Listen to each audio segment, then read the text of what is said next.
the US government just got a whole lot more power to spy on American citizens. This is troubling. Welcome to America Uncovered. I'm Chris Chappell. How you doing? I don't ask that enough. Are you feeling secure? I'm sure you must be, because the US government just got a whole lot more power to spy on American citizens. Not you, of course, the bad ones. It'll surely never be you. Earlier this month, US President Joe Biden signed a bill reauthorizing Section 702 of the Foreign Intelligence Surveillance Act, also known as FISA, for 2 more years. This is troubling. One, because Biden already doesn't seem like the type of guy who's afraid of crossing personal boundaries. But also because this wasn't just a renewal of Section 702, it was an expansion. FISA was enacted by Congress in 1978. It established procedures for foreign intelligence collection. For example, investigators needed to get a warrant for wiretapping a suspected foreign agent on domestic soil. Section 702 was added in 2008. It gave the U.S. government authority to collect communications of non-U.S. citizens outside the country without a warrant. And it required that entities such as telecommunications and internet service providers help with the surveillance, though they can appeal that. But what happens if targeting non-U.S. citizens somehow involves U.S. citizens? There are procedures to safeguard U.S. citizens' information that might be acquired through Section 702. But intelligence agencies under FISA can essentially spy on Americans without a warrant anyways. They get away with it by incidentally collecting innocent Americans' communications, because if it's not on purpose, it doesn't count.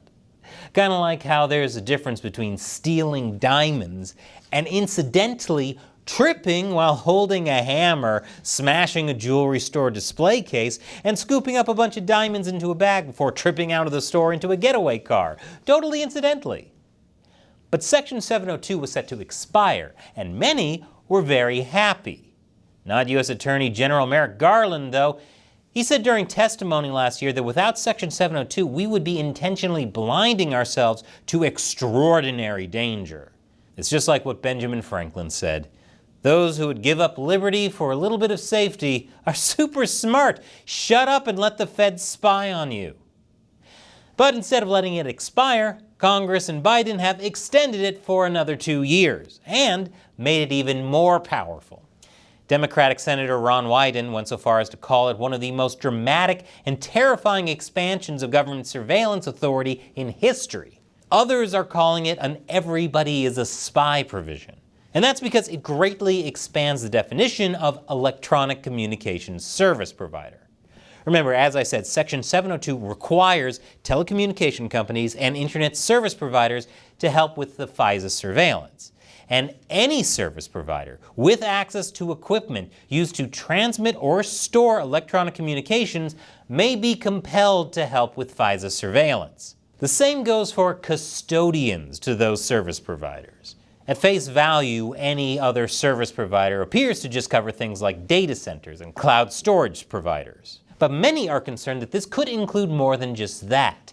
Some say it could target companies or individuals who have access to something as simple as a phone or Wi-Fi router. So office building owners, janitorial staff in commercial businesses, and maintenance workers all could be forced to become government spies.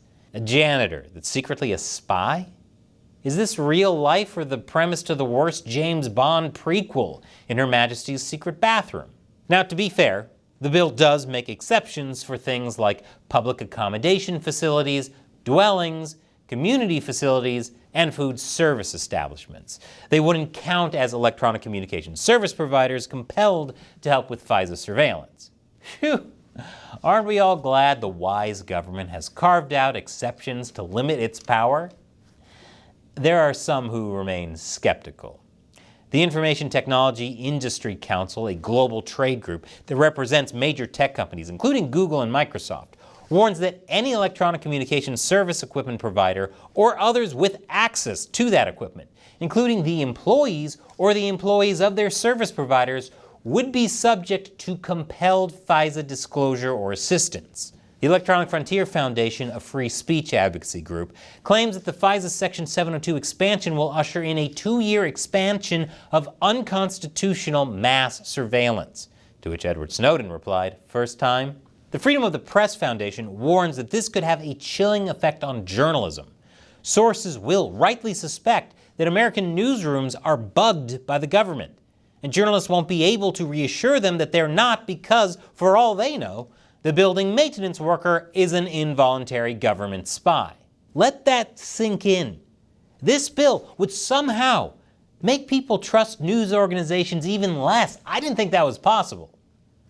There's good reason to be concerned. According to unsealed FISA documents, FBI officials have a history of misusing FISA surveillance. Between 2016 and 2020, the FBI misused a Section 702 intelligence database in 278,000 searches. Don't worry, I'm sure those were just incidental cases. Yep, just 278,000 incidental cases. In response, the FBI implemented procedural changes to reduce FISA violations. So in 2023, it posted a press release bragging that they have a 96% compliance rate for FISA queries, which isn't the flex they think it is. Let's think about this for a moment. Given how the FBI has done hundreds of thousands of searches, that would mean that the FBI did thousands of searches for Americans' phone calls, text messages, and emails that weren't in compliance with their own procedures. So thousands of searches were still used while being partially compliant. That still isn't very reassuring. If you did that at your job, you'd be fired. Of course, this renewal comes during an election year. Surely the FBI would never abuse this FISA power to go after opposition candidates like they did last time. Here at America Uncovered, we do our best to present the facts and let you draw your own conclusions. But I can't afford to keep making it without your support on the crowdfunding website patreon.com/AmericaUncovered. All it takes is $1 an episode. I usually make about 12 episodes a month, but if that's too much for you, you can always set a monthly limit. You can even help me uncover America for just $1 a month. Just click on this orange button to support the show, and if you didn't know, I also talk about news and politics through the lens of gaming on my new show, Deep Thoughts While Gaming. Click on this video about the latest controversy over the beauty standards in the very popular hit new game, Stellar Blade. Let me know what you think. Once again, I'm Chris Chappell. Thanks for watching America Uncovered.